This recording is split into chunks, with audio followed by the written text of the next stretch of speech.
Hey, what's up, parents and teachers? Guess what? It's Dr. Nicole Tetreault. Say hi. Hi. And I recently got your early copy of your book here and started into it. And I'm about, it is the chapter 2, You're Gifted. Now what thing? Impressive. So, Insight into a Bright Mind, super stoked, awesome. Neuroscientist personal stories of unique thinking. Thank you so much for writing this. So parents and teachers, the reason that I wanted to make this video today is I'm loving the book. And Nicole is also going to be on TFOS, which is coming up this August, the Executive Function Online Summit for Parents. Teachers, you are welcome to attend the summit. I'm just loving this. And I wanted to ask you something timely about what's going on right now with finishing this crazy school year. And so from your perspective, with your experience with the brain and kids and ADHD and executive function, when parents and teachers are ending this school year, what do they do to end the school year? How can we deal with the summer, and how can we deal with the fall? Because it's been so chaotic. So anyhow, good morning. Hi. Good morning. Yeah. So I like Yeah, to it's say what we're doing at like right at the beginning, just so that people know what's happening here on the video. But yeah, I really wanted to dive into that with you. So just real quick, like your background in the book, what's your experience that parents and teachers can be like, oh yeah, I want to hear what she's got to say about this stuff. yeah. So I mean, I think in the time that we're dealing with, transitioning out of COVID, and kind of the process of sort of doing a lot of healing, I mean, from the trauma of the experience itself. I think for a person with ADHD, um, we know in general, for example, executive functioning develops a little later in life. It develops asynchronously, and the challenge is when you've gone through trauma in a stressful situation, that really hits executive functioning networks even harder. We know in standard thinking, for example, and processing to do that quick, rapid thinking, there are 28 brain regions involved. Yeah, 28 of these connected together, allowing an executive functioning decision to happen. So So can I along, ask you this yeah, then? So in terms of, can you show that brain again? In terms of executive yeah, function, I always say we generally believe that executive function takes place in the prefrontal cortex or the frontal lobe of the brain. right here. Are there Yes. 28 regions there that are working? They're interconnected here and then all throughout the parietal lobe, and also how you take in visual information and auditory information and how that all plays into your memory and emotional memory. And then it kind of, you have, it's called your parietal frontal cortex. And then it really kind of, the saliency of decision making happens here in the frontal cortex that we're looking at. And for that to happen, a lot of networks need to be in place.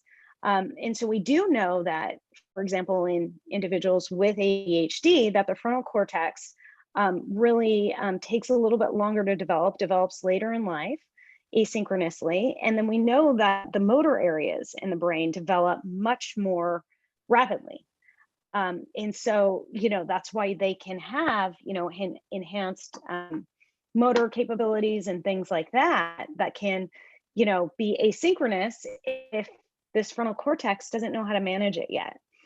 So And just for so those when who we, haven't heard of asynchrony, that means that sure, people's brains don't all develop synchronously, meaning that the different parts of the brain develop the same. So you take, let's say, 100 kids that are in 5th grade, we might think that their brains are developmentally developing at similar rates, and they might be similar, but they're outliers. So there are parts of brains that develop differently for different kids. So that's called asynchrony. So, and for kids who are 2E or twice exceptional or gifted and have learning disabilities, they can be very, very asynchronous, where you have a kid, let's say their ability to write an essay, again, let's just say 5th grade, is super, they struggle, they hate writing. It's just like, but they can read a book that's maybe high school level, not Yes. necessarily maturity wise, but like content wise. And so these discrepancies create a lot of problems for these kids. So I just wanted to define asynchrony real quick before we go on. So, and then before we go on to like what to do for this spring, and I'm sorry that I cut you off, but I think it's really important for people watching. You use the word trauma. And I think it's a very misunderstood word. So I think, people often think, well, that, somebody went through a giant traumatic experience, like they were in, let's say, in a big house fire that they escaped from or something. But you're suggesting, and I definitely agree with you, but that this whole entire past year has been traumatic. Can you just help us And understand how? so the way we describe, the way trauma is described is exactly how you said. It could be an experience that is, acute, where somebody has a car accident, or there could be chronic trauma going on, where somebody basically is, suffering, going into the classroom every day with bullying. Let's just put it on that level. And so when we're looking at COVID, globally, the entire world has suffered a trauma, due to the social restrictions, due to obviously health and underlying restrictions, where people have, passed away, people have been very ill, very sick.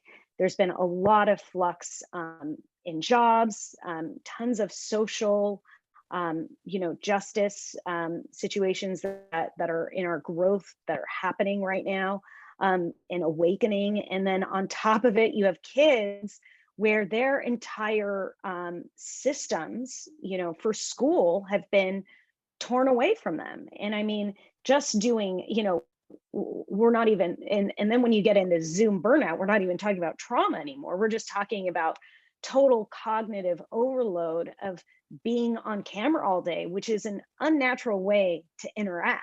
You're getting a one-dimensional view of somebody, where you're not in presence of getting natural social cues.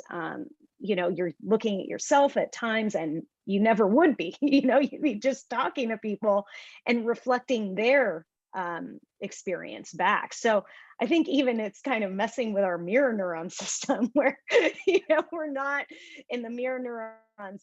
We know elicit when you're in a social connection where you mirror one another, and so I think that and that's not even looking at the aspects of trauma, but for a child, for children in particular, we know that there's been increases in depression and anxiety related to the pandemic, and there's been in adults as well. And we know that that is going to affect your nervous system. And then on top of it, if you're gifted, twice exceptional, and have ADHD, that could kind of impact you even more, because your standard processing can be elevated. You can have hyperarousal. And so it can change a lot of things within your nervous system and your daily activities. And so when we were kind of talking earlier, you really pointed out, like, this summer is going to be kind of a big recovery, a big time for these kids to really reintegrate and be kids again. Let's So chat much of, about that in a second, because I want to. yeah, So with this sort of setup, I want to get to really the meat of this in just a somewhat linear way, in terms of, okay, now with how you set us up, it's spring, it's almost summer. So right now, sure. parents are in the kids are in the everybody's in the final stretch. It's spring fever. Everybody's sick of school anyway in a typical year. And in this year, it's spring fever. Everybody's sick of school. Teachers are sick of it. They're ready for summer break. Parents are sick of it. Kids are definitely sick of it. Everybody's been through this traumatic experience. This happens anyway every year, the spring fever, but this year during the final stretch in spring fever, it is worse than I've ever seen it. More kids are failing, more kids are struggling, more kids are, quote, checked out. Everybody gets checked out during spring anyway, but now it's like so bad. And what we don't want is we don't want the kids to fail their classes, have to retake them, blah, blah, blah. Mhm. And so what are your thoughts sort of in terms of, I guess, retaining as much executive function and helping kids to, quote, pass or finish the school year on the best foot possible? Do you have thoughts, first of all, with that this end of the year, this next 2 months? Yeah. So for the end of the year, these next 2 months that we're looking at when it comes to spring fever, as Seth just said, it's so obvious that kids really check out. Teachers check out, kids naturally check out right around after the holidays, the spring break, and they're ready. And I think what's made it even more challenging that these kids could be struggling with is engagement. And engagement can be really altered or different right now because they're Zooming, because they're not dealing with in person interactions, because they're having to turn things in unconventional ways online. They may get the assignments done, but boy, oh boy, there may be challenges getting them in. And one thing that I think is really important, is that we don't want these kids to flunk out, especially when they have acquired and learned the knowledge. And so, one thing that parents can really do is, I think, um, really nurture the child. And I think this isn't a time for get your executive functioning skills on your own. I don't think it's a time, actually. I think it's a time that even there may be resistance, but actually parental involvement and gentle guidance, and even offering support to check and make sure that the assignments are uploaded correctly, that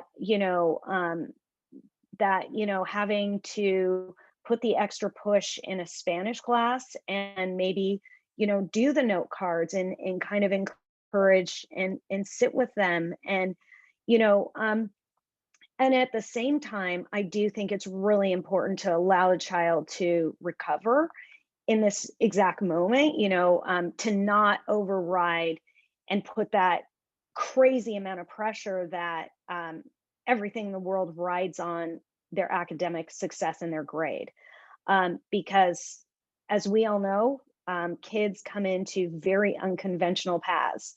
And more often than not, I really feel the ADHD kids, um, standard educational systems and quantifications of their success really do underserve how gifted and how truly remarkable their brains and minds are, because a lot of what you're tested for in school is executive functioning. It's not testing the standard ADHD child, who tends to be more creative, more in their mind, more excited by their environment, and what things kind of bring to their environment.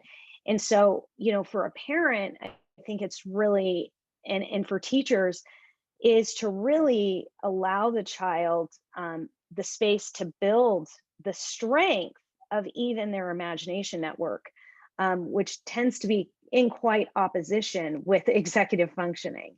And the way that I want to explain that to you is that often, often when you're in your imagination network, that's called your default mode network. It's the brain network that's really responsible for your daydreaming, your imagination. Um, it's on while you're meditating, you're sleeping, when you're in deep creative hyperflow. And I really want to encourage parents to embrace that type of way of being for these kids. So often they could get pushed out of that natural state of being in that default mode network and pushed into executive functioning and get X, Y, and Z done. And not to say that it is not important to teach kids deadlines and getting things in on time, or studying on a final, but I also think that there needs to be extra communication with teachers to allow flexibility, you know, and to allow a child, you know, say for example, they kind of blew it, spring hit, you know, they're doing a little more, they want to be outside more, they want to do other things, and maybe they're behind 5 assignments, you know, and the school has a policy, no turning in late. I would really advocate that parents talk and communicate and say, look, my kid's struggling, we need to add in some support here, they're going to get the work done. Can we look at different schedules and different ways we could turn in assignments? And so, you know, I think that's something that's really important, because, you know, the other thing too is a child could flame out and by missing 5 assignments, let's say, and that's not going to be any reflection that they didn't obtain the information. So I think let's really see how they obtain the information, and let them turn it in, you know. And at the same time, I also think homework needs to kind of lighten up a bit, because these kids are spending so much time on their screen that they do need time to even recover from that, and they need time to be in their optimal way their system responds and experiences the world. Those are awesome. Thank you so much. And just to recap, I think what I heard you say is, um, first of all, parents can do some of the executive function things for their kids, and that's not cheating. You know, you can, if you have the time and you understand the tech, and you can just turn it in for them in 2 seconds, and it would take them 10 minutes, or they'd forget it and they'd have a 0 or whatever. There is nothing wrong with that. And same with organizing things. I have kids that are now getting into hybrid. Now they're going back to school right now in April. Well, now they have to deal with actual physical papers now, and they haven't been practicing that skill. So for parents to organize the stuff for them and things like that, to email the teachers for them, this is not cheating. There's nothing wrong with that, for those of you who might think there is. And that support can really, and this is what you got to next, Nicole, can really allow them to focus on the learning, which is why they're there, not to prove that they can do all these things. And then another thing that you mentioned, this is a true story from yesterday. One of my teenage girls that I coach, she was telling me how she was so stressed because she had just turned something in. It was late. The teacher gave her half off, 50% credit. And then she has a final giant project that's due, and she's already late on it. So she just doesn't have the motivation to do it. And she's so worried that she's not going to get into, and she's a sophomore, so worried she's not going to get into the college she wants, and that her grades are going to be bad. And my response to her was, who cares? Who cares about your grade? Who cares if you even fail it or get a C or a bunch of, like, that's not going to keep you out of college. I failed out of college. I dropped out of a second college before I failed out. I still ended up getting back into college. You know, it's like, what if you don't get, and she said about her college of choice and stuff. It's like, we have these stories about these things, and it's like, who cares? I care about your mental health. That's what I'm worried about here. And she was so anxious, and it's like, that's what matters right now, is what you need right now. But, and for the teachers watching, and look, if you like knock off 50% of a grade for being late, I'm telling you, just rethink where you got these messages in your training or your upbringing, and is it accurate, and is it necessary right now? It really infuriates me just to see like a kid like this who's struggling, and then they've worked really hard on, they finally got in late, and then they're punished with 50% off. Does that mean that they learned 50% less? No, they probably worked harder than a lot of people to get that thing in. And then how daunting it is to like finish the final project and know that you're only going to get 50%. It's like, what are we doing? I'm not a fan of grades anyway. I think they're morally wrong, but so I just wanted to recap that. If I missed anything, let me know. But then this is awesome. And then you also said really focus on your. Can I just jump off of what you said really please? Yes. quick, because I think it's so valuable, the story you shared. Because the other thing that's really, really critical is that having a child come into the classroom, or a young adult is this, you know, adolescent is, you know, when you're telling somebody that you get 50% of work and they're already activating stress circuitry, learning is directly inhibited. So you're basically causing that child, well, adolescent now, to not learn, first of all. Second of all, you're also, it also really interferes with their motivation and their self-esteem. You know, that when we talked about trauma early on, getting a grade that you're barely passing, if you're, I mean, that's a 50%, you're getting an F still, point wise. And basically, it's just saying it didn't matter, you did this. And the self-esteem, the recovering from that self-esteem can take years. And so I think it's really important, what Seth pointed out, that this is mental health that we're looking at. This is not, you know, and when you have a child who has literally different wiring for their executive functioning and their ability to finish projects in a different type of manner, you're punishing them for a way that really is innate in their being. It's not in their ability to be any different. And I really, really would like to push teachers with your message as well to really reevaluate and think about when somebody turns in something late. Um, you know, I understand it may not be fair to the other kids who turned it in on time, but maybe instead of 50% off, you know, looking at maybe 5 points, you know, and really grading the student on their ability of the work that was produced rather than their ability to turn work in under a arbitrary deadline. I think that's a great point too. Like if you really insist on making it that have the story about fairness, again, I'm going from a premise that grades are archaic anyway. So I'm different in how I would approach that. But yeah, 5 points, 2 points, a point. Like you gotta, it's gotta feel like it can be a win for them. Yes. You know, or a point a day for late, not 25% a day, but, you know, like rethink it. I love how you said rethink it, like make it and make it a success experience. So this is awesome. And I love the way you articulate things. And now we're getting into summer. And a lot of times during the summer, parents are worried about summer reading lists, summer homework, keeping up with things, camps, blah, blah, blah. And what I had mentioned to you before earlier was like executive function over summer, but not that it feels like it. I think it's so important that, oh my gosh, talk about the word decompression or a pressure cooker and taking off the pressure valve on a pressure cooker. This summer, what are your thoughts to parents and teachers as they're planning for the upcoming fall? And then we'll talk about fall in a moment. But this summer, teachers will be planning for their fall, even though we don't know what that's going to look like. The teachers spend a lot of time during the summer working towards their falls, and then parents and their kids this summer. What kind of thoughts pop into your head that we need to take note of? Yeah.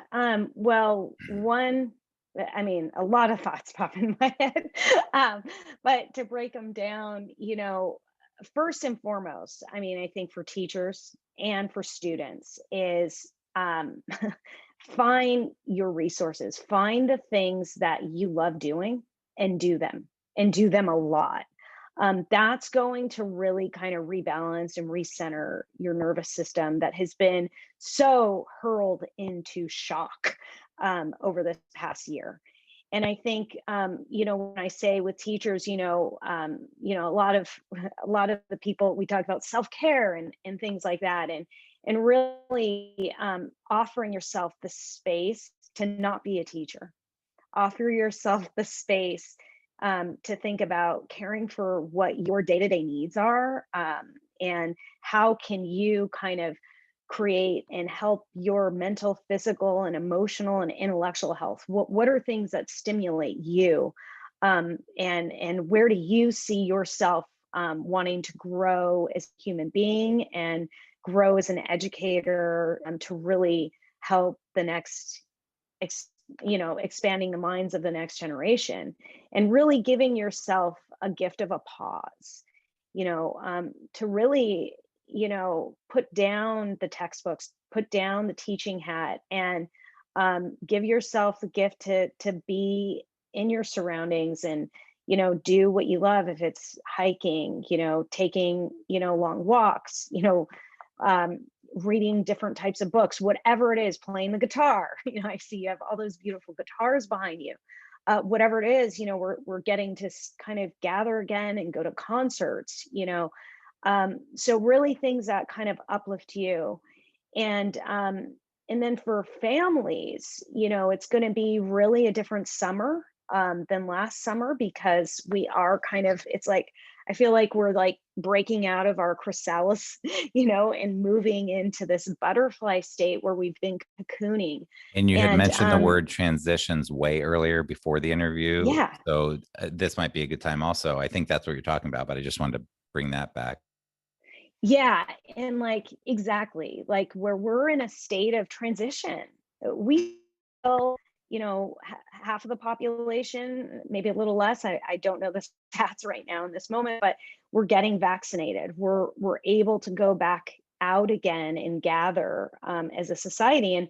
And for example, in California, the hopes is everybody's going to be vaccinated who wants to be by the end of the May, early June. And so that takes a transition to just what was life like when we went to the grocery store and it was much more crowded. What was going to the park like, and playing with a kid on the playground? What was that like? We've been so recluse, and so I think there's going to be a little bit of transitioning and growing in terms of social. I talk about in my book social attention. What is social and emotional connection, and how do we kind of move in that direction? The other thing with transitioning out of school for these kids and into summer is really allowing them moments of rest, where what I love that you put is executive functioning doesn't have to be, something that is a muscle you're kind of pushing on every day, but it could be just sort of lifting light weights, like helping mom and dad organize the refrigerator, helping, clean out the garage, helping, organize your room, but not so much to where, there's this end goal. But it's just kind of gently practicing and building these muscles in your mind and body connection. And I think the other thing that I think is so critically important is, again, for kids to give them activities that they love, that focus on that strength-based model that Dr. Susan Baum has developed with her colleagues at Bridges Graduate School, Bridges Academy. I think it's just so important that when kids are building that muscle of strength, things that they naturally love, there is nothing you're doing wrong. You're doing everything right, because you're building the natural neural networks that they have that are unique to them, and they're able to kind of flourish in their natural ways of being.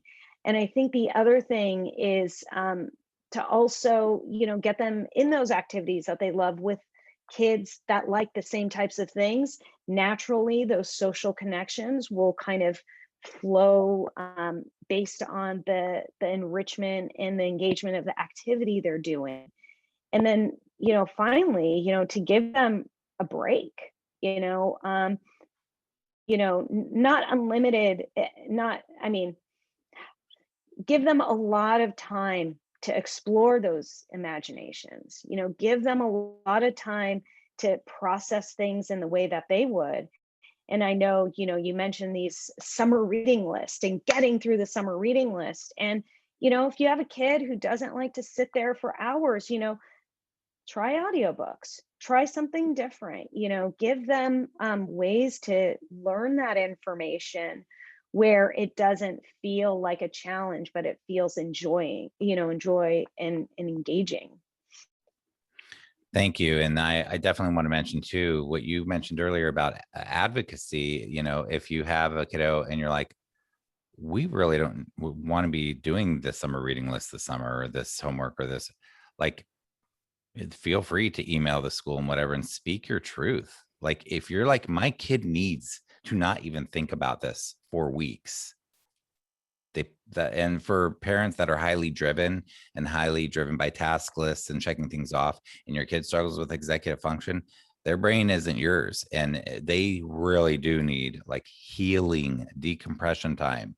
Like they need really, I think kids really, I really hope they get like a month where they don't even think about any of this stuff, just really needs spaciousness. Okay, awesome. And then let's wrap up. And I And think yeah, you're totally right. And I want to yeah, add to that because I think it's so we important. could And I probably think, talk for hours, right? yeah, but I also think the advocacy piece that you said too is so important because you could also turn it into my kid wants to do this. My kid wants to build a Lego village. Let them. Let them bring that in as their summer project. Let them share something that is meaningful to them.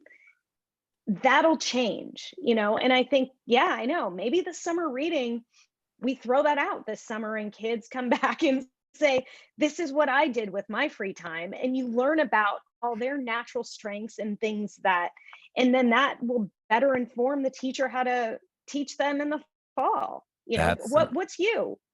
That is an you know? awesome point. And then that brings me, yeah, that was that page that I was looking at here with the common strengths. And you list all these things. But when you were just talking, I was thinking, yeah, even building forts in the woods is like amazing. And people wouldn't look at that and say, oh my gosh, so much learning and brain work. But yes, it did. And I love that you have like, this is on 67, but you're talking about these common strengths, and you're saying eloquent verbal expression, highly imaginative, distinctly creative, innovative problem solver, thinking outside the box, internally motivated, blah, blah, blah, highly empathetic. So there are Mhm. things even with something like that where they could be having interactions with people. And if you think about like multiple intelligence theory, and they're having all these interpersonal connections, and nobody would think, oh my gosh, that's a summer project or their work. But yes, they're developing incredible skills that may make them really good at what they do in the future. So there's just ways to really, and I think that that's an awesome idea, because teachers can, yes, look at that. What's your own choice quote project that you did? But we so go through the filter of math, science, social studies, language arts, blah, blah, that in terms of if we were to look at like a list of what their strengths are, that's where our mind would initially go. No, when it's the things, I think, when you're like bragging about your kid and like, my kid is so good at this thing or that thing, and it's not like one of those, math, science, social studies type things, you're just really authentically talking about what you love about your kid. Like that's a lot of their strengths to develop during the summer. Yes. Yes. And when you see your kid, when you're like, you're so different than me and you're so amazing for it. I think that's what we forget. They are not, your kid is not a clone of you. Your kid never will be. And they are here to teach you lessons on how to be better, and Mhm. how to think differently. Cool. And then as fall starts and we start this brand new school year, kids are going to be in their next grade and all this stuff. And they've just been through this trauma, some healing, certainly not done healing. And there's going to be, I think, a big inclination for a lot of people, because we're so patterned, well-intended people, but excuse my phone, but to it's going to be an inclination to get back to whatever normal and get things back how they were. And what do you think, we should sort of get back to things as quick as we can, or should we enter this fall a little bit differently? Yeah, I mean, well, we were talking about summer transitions. I think fall transitions apply as well. And I think, first of all, we've hit a level of a new normal. And the summer is going to be another new normal. And the fall is going to be another new normal. And I think that with our past information and everything we learned is that we need to pace it, and allow time for transition, because I think if we, some kids, I mean, we hope kids are all going to be back in school in the fall. That, I think that's a hope, but I think, with the way this pandemic's been, there are still so many different things up in the air. We're getting vaccinated. We're hoping the effect is, it's effective, and we're feeling it is, but also be open to things taking time for transitions, for taking that time that we still don't know. We're all doing our best with a model. And I think, I think when we start the school year, I really advocate, lessening the homework load, really, really allowing, the kids to kind of transition to the new learning style of being in the classroom and being in presence. And I think it's really important that we let the kids, I think we need to ask the kids. I think that so often we want to have it solved. And I think we need to ask our kids, what do you need during this transition? What and maybe even schools doing giant questionnaires for their family populations. What do we need to do, better? And what are your kids' needs this coming school year? And how can we make this new transition even better? Awesome. I don't think it's going to be normal. I mean, Yeah. I think we're just kind of in gradations of different types of normal. And the word normal is just so weird to me because nothing's normal. Yeah. Yeah. And I have like 3 fears that come up around this. One is that we still have these things called standards and Common Core and standardized tests and all these things, and that the system, so to speak, like still tells the story. And the fear is that the teachers are still going to feel the top-down pressure to cover material, to cover the curriculum, and to cover the standards, rather than focusing on what you said. What do the kids need? What does their mental health need? What do we need during this time? And so there's top-down pressure on teachers to cover. So that's a concern of mine, hopefully. And I know there's amazing teachers and principals out there and amazing leaders in a lot of the principals who are going to really empower their staff. But there's also principals out there that are very, we gotta keep, whatever, our data looking like whatever. So that's one thing. Another fear is kind of what you alluded to, is we don't know what's going to happen.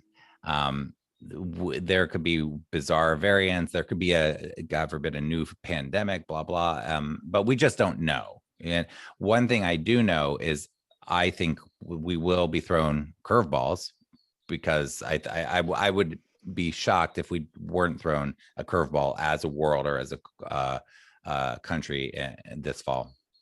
And the third thing is I forget.